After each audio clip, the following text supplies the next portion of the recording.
গত কদিনের ঘটনায় তার মন খারাপ ছিল, তিনি যথেষ্ট বিব্রত বোধ করেছেন। এই জায়গা থেকে তিনি আসলে পদত্যাগ তিনি করার ইচ্ছা প্রকাশ করেছেন।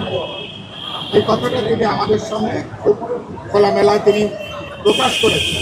তিনি পদত্যাগের জন্য একটা পদত্যাগ পত্রও তিনি লেখার ব্যাপারে তিনি আগ্রহী ছিলেন। আমরা যারা আলোচনায় ছিলাম আমরা পরিষ্কার করে যেটা বলেছি, মাননীয় প্রধান উপদেষ্টার পদত্যাগ অথবা অন্তর্বর্তী সরকারের পদত্যাগ এই মুহূর্তে সংকটের কোনো সমাধান করবে না। বরঞ্চ এখন পদত্যাগ করতে গেলে বিদ্যমান যে বহুমাত্রিক রাজনৈতিক সংকট এটা নতুনভাবে ঘনীভূত হতে পারে। বাংলাদেশ নতুন ধরনের অভূতপূর্ব একটা সংকটের মধ্যে পড়তে পারে। আপনার সরকার আপনারা যেভাবে প্রশ্নবিদ্ধ হয়েছেন, আপনাদের উপদেষ্টাদের অনেকের কাজকর্ম নানা মহলে রাজনৈতিক মহলে জনসমাজে প্রশ্ন তৈরি করেছে।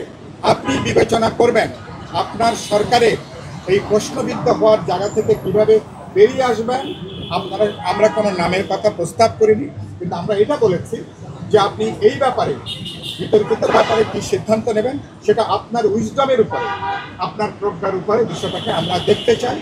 এবং এবার এই আলোচনার পরে জাতির উদ্দেশ্যে আপনি একটা ভাষণ দেবেন এবং এখন যে সমস্যাটা তৈরি হয়েছে এই সমস্যার সংকটটা যে আমরা ঐক্যবদ্ধভাবে মোকাবেলা করতে চাই, আপনি রাজনৈতিক দল জনগণকে আশ্বস্ত করবেন।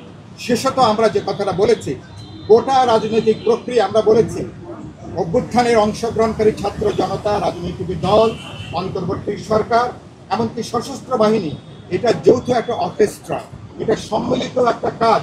সুতরাং সবাইকে আস্থার মধ্যে নিয়ে কিভাবে বাংলাদেশ গণতান্ত্রিক অভিযাত্রার পথে হাঁটবে, বিচার এবং সংস্কার সম্পন্ন করে এ ব্যাপারে আপনারা নেতৃত্ব প্রদান করবেন, সেই জায়গাটাকে আমরা দেখতে চাই। রাজনৈতিক দলগুলোকে এড়িয়ে চলার একটা প্রবণতা আমরা দেখছি। রাজনৈতিক দলগুলোকে প্রতিপক্ষ হিসাবে দেখা, এই দেখাটা ভুল।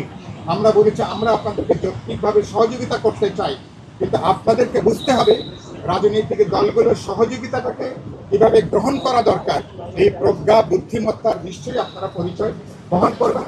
আমরা বলেছি যদি আপনাদের সাথে বোঝাপড়া থাকে রাজনৈতিক দলগুলোর 31শে ডিসেম্বরের পরেও যদি 15 দিন এক মাস যদি বেশি সময় লাগে নির্বাচনের জন্য, তাহলে এটা নিয়ে কেউ কোনো প্রশ্ন করবে না। যদি একটা অর্গ্যানিক এনগেজমেন্ট থাকে, যদি একটা বোঝাপড়া থাকে। শেষত আমরা যেটা কথাটা বলেছি যে আমরা বিচার এবং সংস্কার নির্বাচনের ব্যাপারে সুনির্দিষ্টভাবে দেশবাসীকে আশ্বস্ত করবেন, রাজনৈতিক দলগুলোকে আশ্বস্ত করবেন, রাজনৈতিক দলগুলোকে আস্থার মধ্যে নিয়ে দৃঢ়তার সাথে আপনারা সেখানে কার্যকারী ভূমিকাটা সেদিক থেকে আপনারা পালন করবেন। আমরা এই বিষয়গুলো আজকে পরিষ্কার করে বলি।